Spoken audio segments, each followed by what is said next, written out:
Hey, it's Tammy Time. Welcome to the show, where the fun's always prime. I'm your host, Tammy Hernandez, and I'm here to bring the heat, with conversations that sparkle and energy that can't be beat. From lifestyle to entertainment and everything in between, we'll dive into topics that matter and make your day supreme.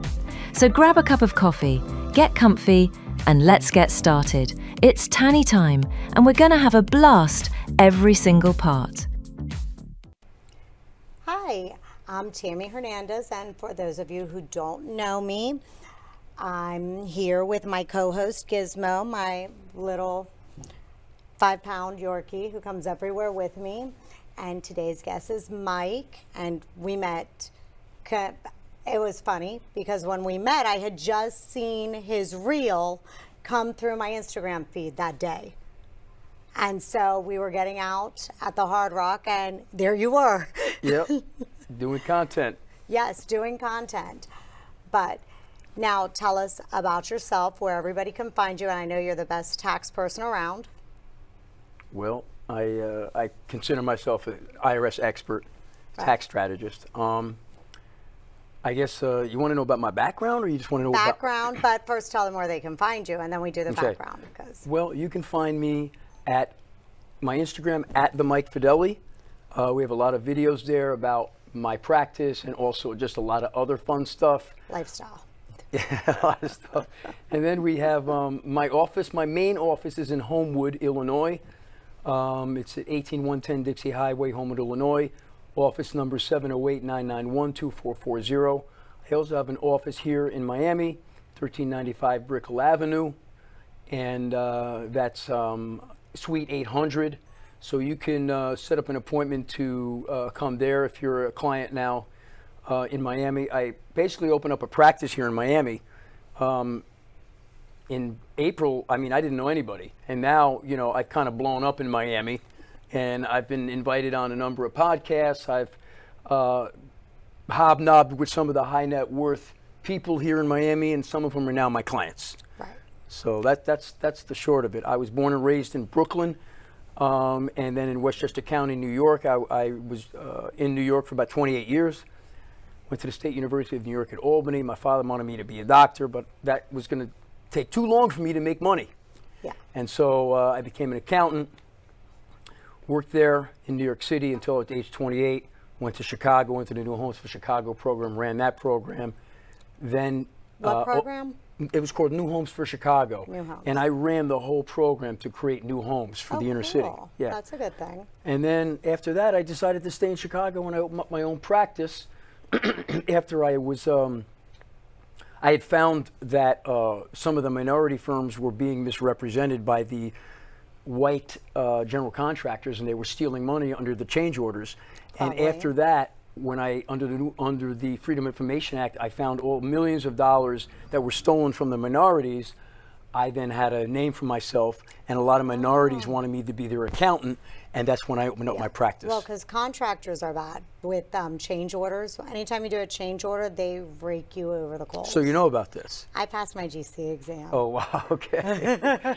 I can build. Yeah, and is that right? Oh, yeah. Have you built things? I have. I've done land development. No kidding. I've demoed 3 houses, had the houses removed as hurricane debris after a hurricane in the Keys, Hurricane Wilma, and built 2 houses to replace it. Wow. And those houses that I built withstood Hurricane Irma, a Category 5 storm. And the eye went directly over them. Amazing. So, yes. Well, you know what? In this particular case, Walsh Construction, which is one of the biggest GCs in Chicago at the time, we're talking more than 25 years ago this happened. And the biggest tuck-pointing client in Chicago was my client. Mm-hmm. It was a mixture of a Hispanic and a black contractor. And they didn't know what they were doing. The paperwork was terrible. And Walsh Construction was just hiring them and under their nose submitting change orders. Mm-hmm.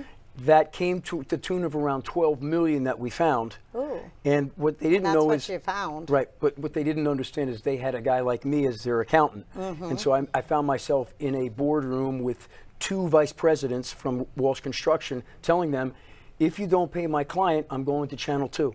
Oh, good. And we ended up settling not just for the 12, but an additional $3 million in interest, Right. $15 million, and then I made a name for myself in Chicago. Oh, that's cool. Yeah. That's always, and then you wound up in Florida. How? Well, We're fun down here, and we So- have better weather. so I did 2 full field IRS audits. You won't find too many accountants that even do them. I've done more than 2,000 in my life. Okay. Okay, first with Price Waterhouse. Have you ever heard of Price Waterhouse Coopers? And then Ernst & Young. I was with them when they were Ernst & Winnie. So I was trained by 2 Big Four firms for about a 10-year period. I opened up my own practice, and I got a number of referrals from clients who had serious IRS problems. Even at that time, I was an IRS expert, and that was quite a while ago. It was around 15 years ago. Okay. And 2 2 NFL players gave me a call. They heard about me through a marketing, high net worth marketing guy that was a client of mine that I got out of a full field audit in Las Vegas.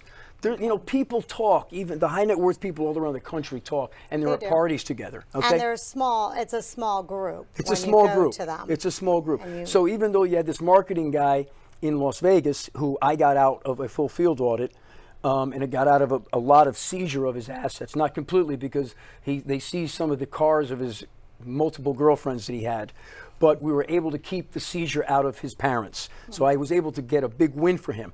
Bottom line is, I got a phone call from 2 ex-NFL football players said, I heard about you, I heard you're the man, we have serious tax problems, both of them were on a 3-way with me, can we meet with you? I said, well, yeah, sure, but they say, need to meet with you immediately. I said, I'll tell you what, drop me a downstroke of 20,000 and I'll be there in a few days. And that's going to tell you whether or not they're real. They Right. said, give me your account number, bada boom, bada boom. The money was in my account, and in 3 days I met them, and here I am on Ocean Boulevard, tucked away, and they're telling me their story. It took about 4 hours, and one of them owed around 1.5 million to the IRS. The other owed about 1.2 million. By the end of the audit, which was complex because I appealed it, and then Right. I filed for a petition in bankruptcy, and then I challenged the IRS, and I said, you don't want to go to appeals because if you do, there's something called hazards of litigation, Right. which even the IRS does not have unlimited resources to do an audit. So I Right. said, if you don't accept our numbers, we're going to go to appeals, and then there's going to be hazards of litigation, and then if you don't accept that, we're going to go to bankruptcy court. I'm going to file a petition, and then if they you don't don't- accept that, then we're going to do what's called a request for audit reconsideration. Yeah. They ended up negotiating and accepting my numbers. I knocked them, one of them, the 1.5 million, I knocked him down to 600,000. The other one I knocked down to 300,000. So question, what was their issue? Was it because they didn't file, or did they just not pay in, or did They they filed. not do write-offs? They filed. It was They a filed combination wrong- of multiple sometimes issues. you can have a bad accountant. They had a bad accountant. Okay, that's what I And want to know. they had their paperwork was extremely sloppy. So my office redid all of their work Okay. from scratch. Okay. Okay. And then I took some aggressive positions on things like jewelry and vehicles, which I claimed that was part of their persona. Yeah, 'cause and we it's took part of the 100 write-off, right. We 'cause took 100% write-offs for Because that. I read off my hair, my Botox, Exactly. All my of it. clothes, my Yep. Gizmo's clothes, because he's a co-host. Client relations, Yep. public relations. Dining Yep. out, Travel. shopping, traveling, anything you're using for it, Correct. posting on it, you can write off Correct. because you're maintaining your image. Yep. Absolutely 100%. You can't write off your Victoria's Secret shampoo. I used to like their shampoo. That was so sexy because it smelled super good. But yeah, that you can't do. Wow. So you know a lot about it then. I do. I'm surprised how many people don't know. Well, a lot of people do not have tax accountants that either know the code, the regs, and the tax court cases, or are ultra conservative. So my profession, I don't know why, is filled with ultra conservative, scared accountants that only are interested in doing what I call compliance work, just filling the forms out, Right. and are not trying to knock your numbers down legitimately as low as possible. Okay, now I have a question. Go ahead.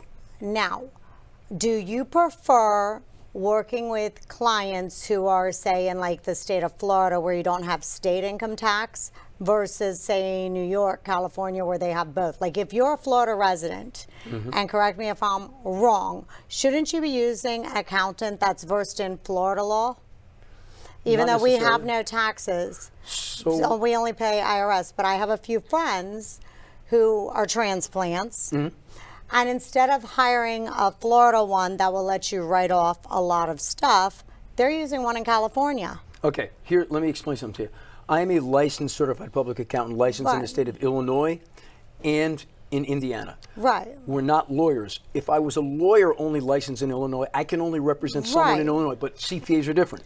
I I know. can represent anyone with an IRS issue or a state issue in any state, Right. as long as I'm in good standing But as a licensed CPA. Don't you think that if you're in a state that doesn't have state income tax, Yes. you should hire somebody in that state or someone who's not so conservative? No, first of all, in your case, Oh, I don't. you don't need, okay, anybody in the state of Florida, first of all, you have to file a federal return. Right, I I'm know. a federal tax expert, right? Yes. So it doesn't matter what Right. state you're in, you still have to file a federal return. I But mean, right, but the state, yes. I mean, you can read the code, you can read the Right. regs, you can read all the literature, and you become an expert. It's not But we really, don't have a state one. But some of my friends, they're still sending all their stuff to California for somebody who doesn't let them write off stuff that they should be able to.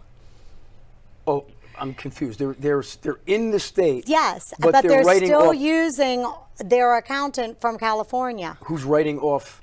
who's not writing off everything they But can. why are they filing a state return, or are you talking about a federal return? Federal return, but they're using somebody in that state They who's might be very comfortable. restricted. They might be comfortable. Realize, I just told you, I have clients in 45 states. So, I know.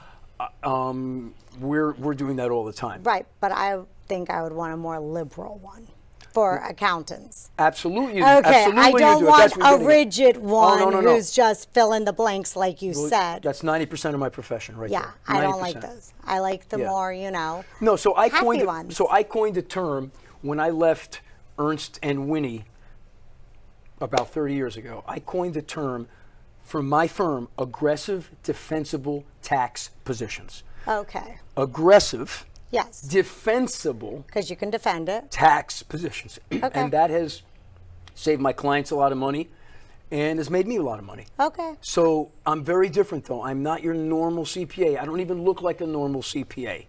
Okay? no, you're a fun CPA. Yeah, I mean, at 63, I'm still dancing. Come I'm on, still- we I'm were still- at Club Dare together, so. I mean, so I don't like to be and don't want to be a normal CPA, and I'm not one. Okay. And it really is how I do business as well. Right. And so, I mean, don't let the pants and the gold fool you. I know the code as good Right. as anybody.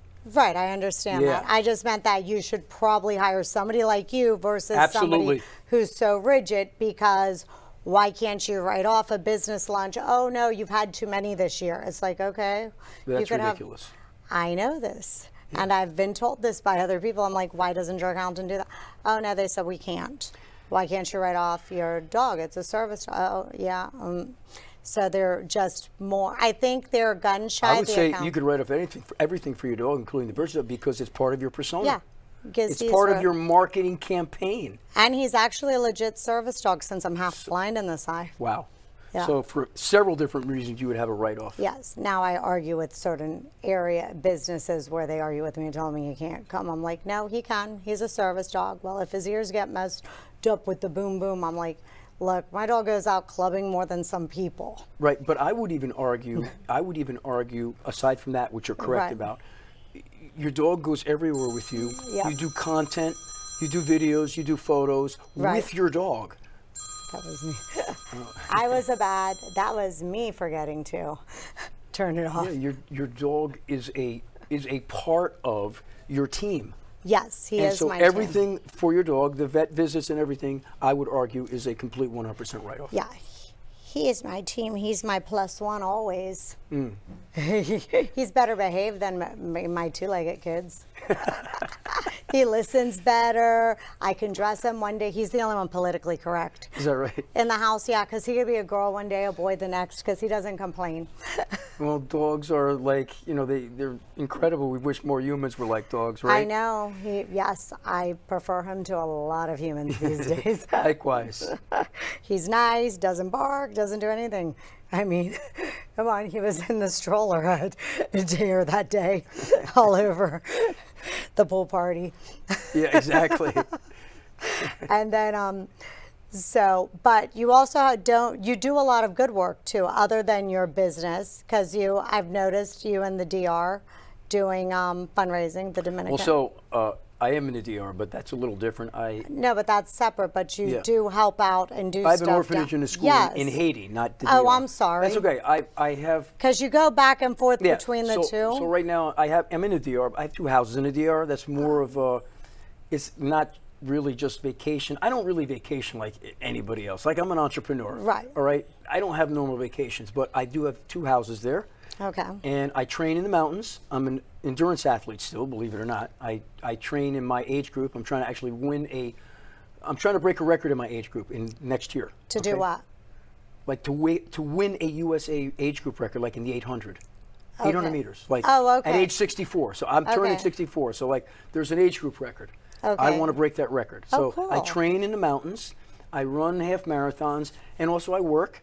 So it's kind of a combination of those 2 things. Okay. But in 2001, 24 years ago, I built an orphanage and a school. Okay, in Haiti. In Haiti, and I've run it ever since, and I've graduated more than 5,000 kids from there. Oh, that's cool. And I put 4 through medical school, and I'm still running it. That is cool. With my own money, by the way, right. not the government. So that's why I got confused about, because I saw you in the DR and assumed it, because I didn't ask you the background of it. Right. Because I didn't know. But they're on the same island, so it's a little confusing. Right. Yeah, but there's different purposes for that. Yes, because it's the same, because that one's the French side, then you're on the Spanish side. In the Right. DR. Now, I will tell you, some of my kids that are now in their mid-20s, who were little kids at my orphanage, I had to bring them over to the DR, and I'm supporting them in certain areas, and I'll never let anybody know where they are because the DR would want to ship them back to Haiti. Yeah, no, I So wouldn't. Everything's clandestine and private, Right. but I'm taking care of around 25 of them in different areas of the DR. Oh, well, but my that's cool. orphanage and school is still in Haiti. Okay. Yeah. That's really good. Yeah. I mean, that's a cool thing. Yeah. And do you ever take donations, do fundraisers for we it? do. And if somebody wanted to find that, to do They that? go to www.lifefortheworld.com, and there's a place where you could sponsor a child. You can make a one-time donation. It's right there on the website. Oh, well, that's good. Yeah. And I have about 300 YouTube videos posted over 24 years, so they're all up there on YouTube. Okay. And it's been an incredible journey for me. And I didn't go there wanting to build an orphanage and a school. I sold my first accounting practice when I was 37, after I'd been working since I was 13 years old. Okay. And I'm like, what am I going to do with my life? Right. And I had 2 young kids at the time. Like, it doesn't happen. Like, I was tired. Right. I've been working so hard my whole life. And I hit my jackpot to become a millionaire. That's nothing today, right? But back then it was something to me, to be a millionaire. And I'm like, what am I going to do with my life? Buy another Mercedes? Like You get bored with things. It was empty. I read a book by an Italian Catholic named Joseph Benevenga, and I'm Italian American, so I was like, amazed me. In 30 days, I was on a plane with 50,000 and 8 suitcases hidden in my clothes, and the rest is history. Oh, well, that's cool. Yeah. That's a really good thing. Found the kids on the street, had a one-room classroom, bought the land within 30 or 40 days, and that was it. And now I've had it ever since. I've had a number of, and this is more important than even what I donated. Since I started it, clients, clients, I would say high school associates, college associates, and friends and family have donated, outside of my money, around $4.5 million. That is in 24 years. amazing. Outside of my money. No, that is amazing. Yeah. That's amazing. Because I always like it when people do good work and give back. Because I try to. Yeah. And it's not often that you see that. I never, but you know what the interesting thing is? You I didn't. never asked for anybody's money. I'd get No. a text, but I put people on an email list. I said, hey, I went, people are like, where did you go? I said, I went to Haiti, here's my videos, blah, blah, blah. Mm-hmm. And then some really quality friends and now Right. clients would say, hey man, what's your address to your, you know, they get to look, what's the address to the orphanage and school here in the United States? I said, oh, yeah, this is the address. I get a check in there in my P.O. box for like $175,000. Well, that's good. Yeah. That's From amazing. people that believed in me. I didn't Right. have to prove to them who I was. No, that's because always they good. knew this was real. But they also knew your character. Exactly. Because a lot of times I wonder with donating for things to where they're actually going. And you should. Because like to do some of the organizations, 90% of it goes to the higher ups. It doesn't make it, only like 1% makes it to the people in need because they have so much bureaucracy. Well, I believe the CEO of Red Cross makes like $10 million. Thank you. I was going to say them, but I didn't. I was so good. mean, I said I was going to say the Red Cross, but I Right, didn't right. because they really do nothing. I almost said it. That I and the think- Salvation Army is another good one. I think like maybe 15% actually go to the cause. Right. All the rest of it is officials and administrative Yeah, and et it's cetera, et administrative. cetera. Yeah, it's the red tape to how it trickles all down, and you think you're doing something good. Because I've been through hurricanes in the Keys and the Red Cross. Oh, they give you a $300 gift card and your whole house was flooded. Right. So on my YouTube videos, you could see. So let's say you sponsored a child and you wanted to give a gift to that child. Me and my team would go there. There was some people on my team. We would make sure we had that gift, like let's say it was clothes Right. or books, and in front of that child, give it to the child and take the video Right. and send the video back to you. Oh, that is super Yep. cool. That's great. Anyway, so that's that. Yeah. Because you don't see that. Nope. Because you don't see where it goes. Like, because I've donated and come up with different things, but I actually background and check the companies before I do it. Right. And I was my life was on the line a number of times. I got double pneumonia twice because I drank the dirty water. I was so thirsty one day, and I knew it was bad, but I drank the water in this hotel I was staying at. Oh, yeah, no. Yeah, that was it, man. I was first of all, I had real pain in one lung, and then I had pain in another lung. Like I couldn't breathe. I'm like, I called my doctor in the United States. He's like, Mike, you probably have double pneumonia. Like you got to Right. get to the hospital. Hospital in Haiti, you're going to be more sick there than you would be in a hotel. Yeah. So I somehow made it through. I lost like 20 pounds, and then a couple. And you're not a big person to lose No, 20 I pounds. was probably like knocked down to 120, and then several times. Once I was ambushed. They tried to veer us away Right. and take us and kill us. And a couple of times they had a gun pointed in my head. Right. Well, yes. And I was, I was getting tires for one of my SUVs, and two guys came up on me. I was with my operations manager. One grabbed my arm, the other put a gun up on me real fast. Like it happens real fast. Right. And they say, "Vamos tu blah blah." Give me all your money, white man. It was worse than that, but I'm going to keep it clean. Yeah, I know. Okay. And I said, "Combien vous gagnez combien? How much money you got now?" I said, "Too pity, a little." He said, "Mama tu cob." Okay, man, I take it. But and everybody asked me like, "What were you doing?" I'm like, "You gotta remain cool, man. He's got a gun in your skull." Calm. Yeah, you remain calm. And then my friend in Creole basically said, "If you kill this guy, God is going to do a bad thing to you because he helps our Karma. children." Yes, Yeah, karma. so- I believe in karma. So the guy, he says to me in Creole, says, "Okay, man, you got $200?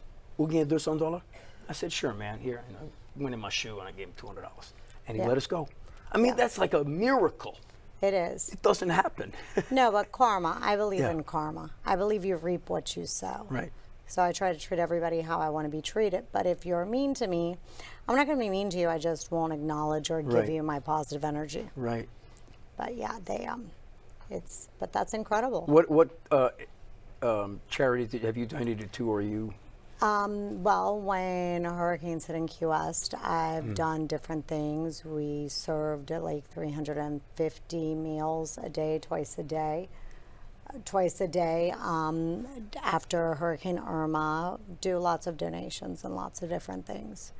It's just a matter of that we went through and finding which ones you want to, because they change over the years. Like you can start off with a small one, then it gets way too big and changes. When I met you, you said you were in Key West or in one of the Keys. Yeah, I'm from Key West. Are you there? I go back and forth, yeah. So when I came here this time, I was hoping, I'll go to Key West because I've never been there, and now you're here. Yeah, so we can do that. Yeah. Now, wait, so we're almost done. So you got to tell everybody how to find you again. Okay.